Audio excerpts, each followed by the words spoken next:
picture lang sa loob ng C-130 habang nakaupo na sila Pastor Kibuloy. At ang picture, kailangang ipadala sa abroad kay General Marbil at kay Abalos. Magkasama sila sa Dubai o sa United Arab Emirates. Sabi ko kanina kay Brother Franco, that was the crucial 10 minutes. Kasi kung na-delay yun, ang order ay lulusubin na. At kukubkubin ang buong compound, kakalad ka rin ng pwersahan, sasaktan kung kinakailangan, bubugbugin kung kinakailangan, titirgasin kung kinakailangan, ang lahat ng mga nasa loob ng compound, walang sisinuhin. Bata, matanda, babae, lahat ng mga sibilyan. Matter of 10 minutes lang yung picture na yon na ipadala. So klaro nag-surrender voluntary si Pastor sa Armed Forces of the Philippines kasi may tiwala siya na hindi siya sasaktan, igagalang ang kanyang mga fundamental na mga karapatan at ganun din ng mga kasama niya. Hindi kagaya ng ala Bertugo na pagtrato ng pulis ni Marcos. Pero ano pong na-reveal, Brother Franco, kaninang umaga? Hindi pala totoo na galing kay Abalos lamang, kay Marbil, papunta kay Torre, ang mga utos na labagin ang karapatan ng mga sibilyan, ng mga kababayan natin sa KOJC. Saan galing, Brother Franco? Kanino pa ba? Sino pa ba ang pinakaulo ng ating bansa na patuloy na sinisira ang ating bansa? Marcos resign! Marcos resign! Marcos resign! Marcos resign! Marcos resign! Marcos resign! Marcos resign! Inamin niya. Sabi niya, ako ang may gusto na kapag pumasok ng mga pulis, huwag nang umalis sa loob ng compound. Kahit ito ay illegal, kriminal na utos, ang makakagawa lamang nito na hahayaan niyang may masaktan na mga sibilyan, may mamatay, may gawing kriminal. Ang mga pulis ang pwedeng mag-utos niyan ay isang leader na wala sa ustong katinuan na dapat nang palayasin. Marcos Pangat! Palayasin! Marcos Pangat! Palayasin! Marcos Pangat! Palayasin! May video tayo na inihanda para ipakita ang Panoorin kanyang natin. pananagutan kriminal. Panoorin natin kung gano'ng kabangag. Sasabihin sa kung official authority, sasabihin surrender na ako. Alam ko may court order na, may arrest order na ako, kaya magsusurrender na ako. Hindi ganyan yung nangyari. Ang nangyari, napilitan siyang lumabas dahil malapit na ang pulis sa kanya. To his credit, ang sabi niya, yung mga follower niya, magpapakamatay para sa kanya at ayaw niyang mangyari yun. So to his credit, he was displaying a modicum of leadership to his followers.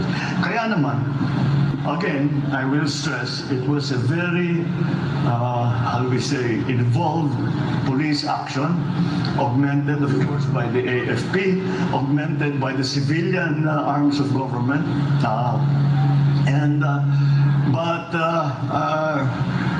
it was, once again, it was really through the efforts of what our policemen did. And once again, I stress that kung merong mang nasaktan, ay may galos lamang, may sugat lamang. No major injuries, sa tulakan, sa girian. Ngunit wala namang nasaktan wala namang namatay, walang napahin. Dahil walang ulitin ko. Lahat ng pumasok sa KOJC compound, lahat ng tao natin, ni isa doon ay may dalang baril. Wala sa kanilang may dalang baril. Dahil hindi mo nangalaman ito, may dalang baril, iba yung nagiging usapan. Ay, ang instruction ko sa akin. Wala akong gusto masaktan. Hindi ko naman gusto masaktan yung mga member ng KOJC. Ipakita natin maya-maya ang debunking lies na mga video na dokumentado. Pero bago kami ni Brother Franco maghimay-himay nito, may nangalabit kanina. Sabi niya kay Eric, pwedeng kami muna ang bumigay sa kanya at himayin nyo mamaya nila Brother Franco ang kanyang katarantaduhan, kabangagan at utak kriminal na pag-uutos na lusubin, kukumin, saktan at i-terrorize ang mga sibilyan na mga manggagawa ng Kingdom of Jesus Christ. Marcos Baliw! Marcos Baliw! Marcos Baliw! Marcos Baliw! Marcos Baliw! Bayan, bumalik. Marcos salot sa kasalot-salutan. Marcos salot sa kasalot-salutan. Marcos salot sa kasalot-salutan. Marcos salot sa kasalot-salutan. Ang malulubhang pagsisinungaling at ang utak ala kriminal ni Marcos upang iutos na di baling may masaktan, di bali nang magsinungaling sa mga sibilyan, ginawa niyang pangtakip ang kanyang otoridad bilang Pangulo para ipagpapatuloy ang terorismo at pananlasa ng kanyang puwersa sa mga pulis. At dahil dyan, bago ang ibang tagapagsalita, Brother Franco, mauuna muna ang ating kaibigang naghahayag din ng katotohanan, isa sa independent media vloggers na gumagamit ng internet para ipahayag ang katotohanan. Pakinggan natin ang pahayag sa gabing ito ni Peace Doc. Maraming salamat ka, Eric. Patapang na po tayo dito sa Liwasang Bonifacio!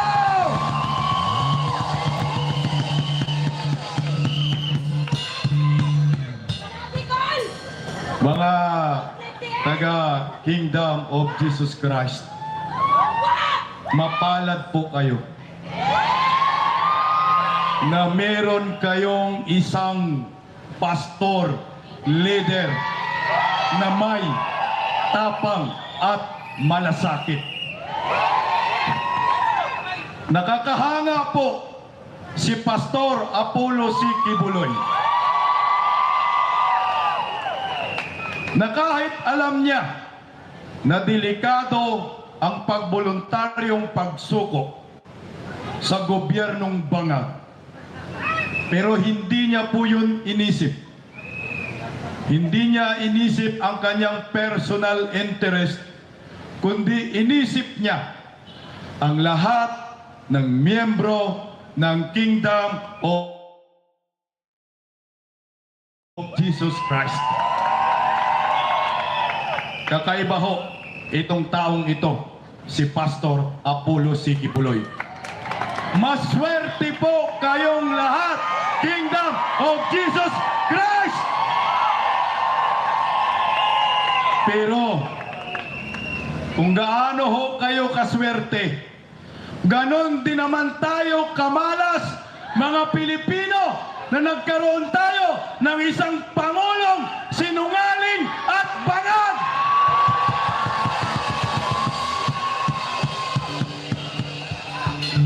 Mga kababayan, mga kapwa ko Pilipino, hindi lang ho ang sinisigaw namin dito sa Liwasang Bonifacio na hustisya para kay Pastor Apollo C. Kibuloy, kundi hustisya ng sambayanang Pilipino!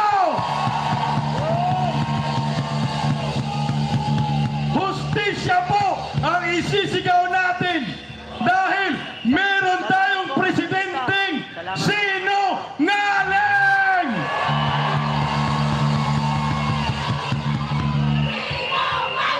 Sinungaling! Sinungaling! Sinungaling! Sinungaling! Sinungaling! Sinungaling!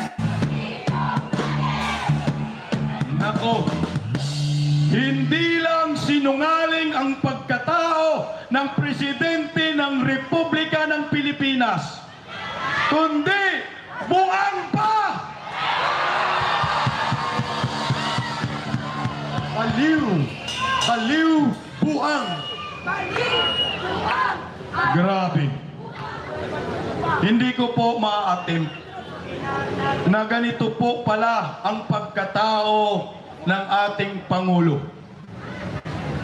Kayong mga BBM supporters, kayong mga Ensaymada vloggers,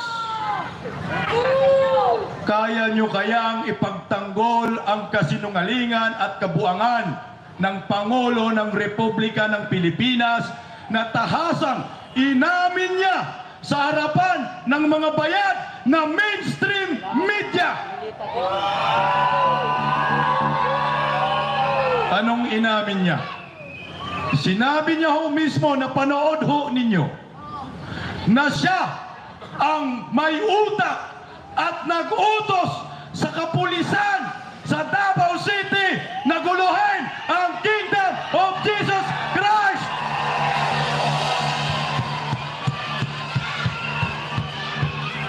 Ito pa, kailangan po talaga na itong si Dayonior magpatingin na sa psychiatrist. Tama!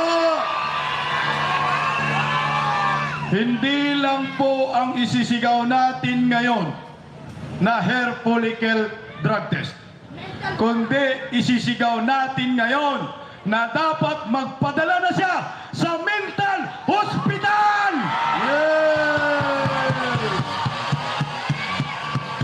Bakit ko nasasabing dapat niyang magpadala sa mental hospital?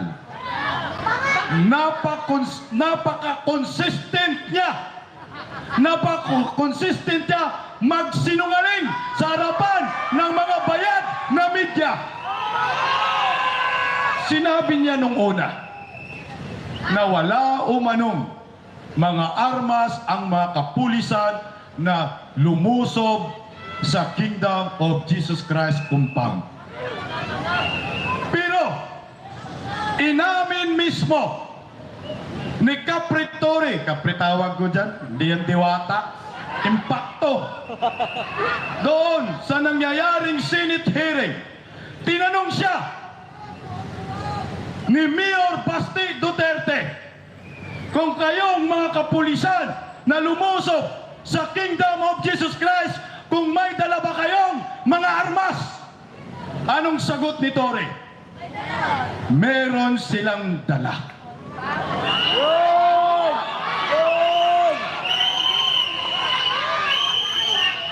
Mismong si General Torre na ho ang umamin kay Senator Bato, kay Mayor Basti Duterte at sa maraming Pilipino nakapanood sa buong mundo na may dalang armas ang lahat ng mga kapulisan. Subalit, nakakalungkot ho dahil humarap na naman kanina si Bongbong Marcos sa media at tahasang sinabi na naman na wala umanong mga armas ang mga kapulisan na sumugod sa Kingdom of Jesus Christ. Sinungaling! Sinungaling! Sinungaling! Sinungaling! Sinungaling! Sinungaling! Sinungaling! Anong tawag sa kanya? Hindi buang. Buang man yan sa Bisaya. Kaya kawawa ho tayong mga Pilipino. Grabing kamalasan ito. Nagkaroon ho tayo ng presidenteng buang-buang. Bukod pa riyan, last na lang to. Isipin mo, ang lakas ng loob niya magsabi sa harapan ng mainstream media na wala umanong nasaktan na mga miyembro ng Kingdom of Jesus Christ. Sinungaling! Sinungaling! Sinungaling! Sinungaling! Sinungaling! Sinungaling! Sinungaling! Kaya tama talaga yung sinabi ni Maharlika, yung political vlogger na makabagong Gabriela Silang sa ating henerasyon na talagang may sapak, may problema, adictus, benedictus, itong si Dayon Yor. Yor! Bibin! Nasaan ka man ngayon? Sana nasa mabuti ka.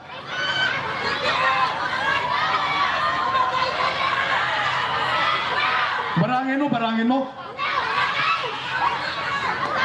Pambihira, mantakin mo, sinabi niyang walang nasaktan, pero may namatay. Marcos Baliw! Marcos Baliw! Marcos Baliw! Marcos Baliw!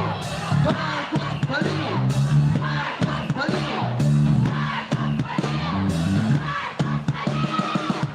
Yor, bakit ka ganun-ganun nilahin niya? Adik! Mga kapwa ko Pilipino, husgahan nyo na lang kung naniniwala kayo sa amin dito sa Liwasang Bonifacio. Hindi po namin kayo pinipilit. Pero panoorin nyo po ang interview mismo ng Presidente ng Republika ng Pilipinas at dyan matutuklasan ninyo na kailangan talaga magpadala na si Bongbong Marcos sa mental hospital!